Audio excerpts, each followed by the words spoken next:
ಯಾವ ರೀತಿ ಜನಾಂಗಗಳನ್ನು ಓಲೈಸಿ ಕೆಲವರನ್ನು ಎತ್ತಿ ಕಟ್ತಾರೆ ಅಂತಂದರೆ, ಅತಿಯಾದ ಓಲೈಕೆ ಮತ್ತು ಜನಾಂಗಗಳನ್ನು ಎತ್ತಿಕಟ್ಟುವ ಕಾರಣ ಇವತ್ತು ಇಡೀ ದೇಶದಲ್ಲಿ ಐ ಲವ್ ಮೊಹಮ್ಮದ್ ಅಂತಕ್ಕಂಥ ವಿಚಾರ ಬಂದಿದೆ. ಇದು ನೇರ ಹಣಾಹಣಿಗೆ ಕಾರಣವಾಗ್ತಾ ಇದೆ. ಇದು ಕರ್ನಾಟಕಕ್ಕೂ ಕೂಡ ಕಾಲಿಟ್ಟಿದ್ದು. ದಾವಣಗೆರೆಯಲ್ಲಿ ಮೊನ್ನೆ ಗಲಭೆ ಆಗಿದೆ. ಇಲ್ಲಿ ಆಗಿರ್ತಕ್ಕಂಥದ್ದು ಗಂಗಮ್ಮ, ಶ್ರೀಮತಿ ಗಂಗಮ್ಮ ಅವರ ಮಗ ರಾಮಕೃಷ್ಣ ಅಂತಕ್ಕಂಥವರು, ಇವರಿಬ್ಬರೂ ಕೂಡ ಪರಿಶಿಷ್ಟ ಜಾತಿಯವರು. ಅಲ್ಲಿ ಬ್ಯಾನರ್ ಹಾಕಲಿಕ್ಕೆ ಬಂದ ವ್ಯಕ್ತಿಗಳು ಇವರ ಮನೆ ಬಾಗಿಲ ಹತ್ರನೇ ಅಂಟಿಸಿದ್ರು. ಅದಕ್ಕೆ ಅವರು ವಿರೋಧ ವ್ಯಕ್ತಪಡಿಸಿದರು. ನಮ್ಮ ಮನೆ ಬಾಗಿಲ ಹತ್ರ ಯಾಕೆ ಹಾಕ್ತಾ ಇದ್ದೀರಿ, ಹಾಕ್ಬೇಡಿ ಅಂತ ಅಂದಿದ್ದ ತಕ್ಷಣ ಅವರೆಲ್ಲ ಸೇರಿಕೊಂಡು ಆ ತಾಯಿ ಹೆಣ್ಣು ಮಗಳಿಗೆ ಹಿಡಿದು ಥಳಿಸಿದ್ದಾರೆ. ಆ ರಾಮಕೃಷ್ಣ ಅಂತಕ್ಕಂಥ ಯುವಕನಿಗೆ ಕೂಡ ಹೊಡೆದಿದ್ದಾರೆ. ಇವತ್ತದು ಆ ಯಮ್ಮನ ಆಸ್ಪತ್ರೆಯಲ್ಲಿ ಚಿಕಿತ್ಸೆ ಪಡಿತಾ ಇದ್ದಾರಂತೆ. ಈಗ ನನಗೆ ಮೆಸೇಜ್ ಬಂದಿದ್ದು, ಅವರು ಪರಿಶಿಷ್ಟ ಜಾತಿಯವರು ಮತ್ತು ಅದರ ಪರಿಶಿಷ್ಟ ಪಂಗಡದವರು ಕೂಡ ಎರಡು ಮನೆ ಪಕ್ಕದವರು ಇದ್ದರು.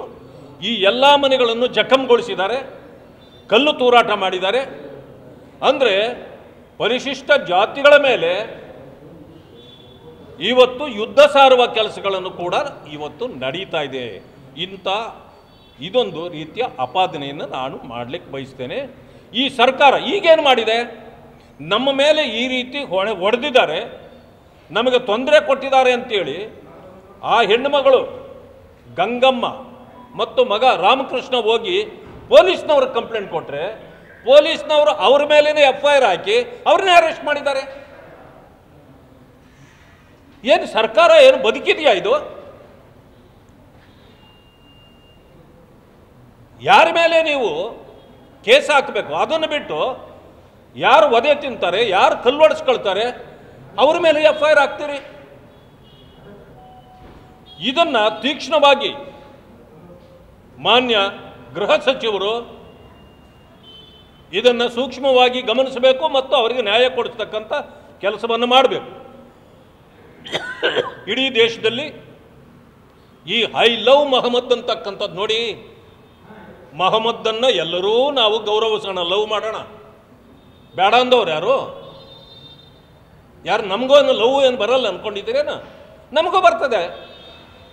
ನಾವು ಇಸ್ಲಾಮನ್ನು ಲವ್ ಮಾಡ್ತೇವೆ, ಕ್ರಿಶ್ಚಿಯನ್ರನ್ನೂ ಲವ್ ಮಾಡ್ತೇವೆ, ಬೌದ್ಧರನ್ನೂ ಲವ್ ಮಾಡ್ತೇವೆ, ಸಿಖ್ರನ್ನೂ ಲವ್ ಮಾಡ್ತೇವೆ, ಇಲ್ಲ ಅಂತ ಹೇಳಿಲ್ವಲ್ಲ.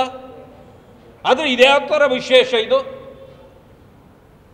ಬೀದಿಯಲ್ಲಿ ನಿಂತು ಲವ್ ಅಲ್ಲ, ನಿಮ್ಮ ಮನೆಗಳಲ್ಲಿ ಲವ್ ಮಾಡಿ ಯಾರೂ ಬೇಡ ಅನ್ನಲ್ಲ. ಆದರೆ ನೀವು ಬೀದಿಗೆ ಬಂದ ತಕ್ಷಣವೇ ಅದಕ್ಕೆ ವಿರೋಧಗಳು ವ್ಯಕ್ತವಾಗ್ತವೆ. ಸಮಾಜದ ಸ್ವಾಸ್ಥ್ಯ ಹಾಳಾಗತ್ತೆ, ಶಾಂತಿ ನೆಮ್ಮದಿ ಹಾಳಾಗತ್ತೆ. ಇದಕ್ಕೆ ಸರ್ಕಾರವೇ ಹೊಣೆಯಾಗತ್ತೆ. ಇಡೀ ರಾಷ್ಟ್ರಕ್ಕೆ ಹಬ್ಬಿಸ್ತಕ್ಕಂಥ ಕೆಲಸವನ್ನು ಈಗ ಕಾಂಗ್ರೆಸ್ ಮಾಡಲಿಕ್ಕೆ ಹೊರಟಿದೆ ಅಂತಕ್ಕಂಥ ಮಾತನ್ನು ನಾನು ಹೇಳಲಿಕ್ಕೆ ಬಯಸ್ತೇನೆ.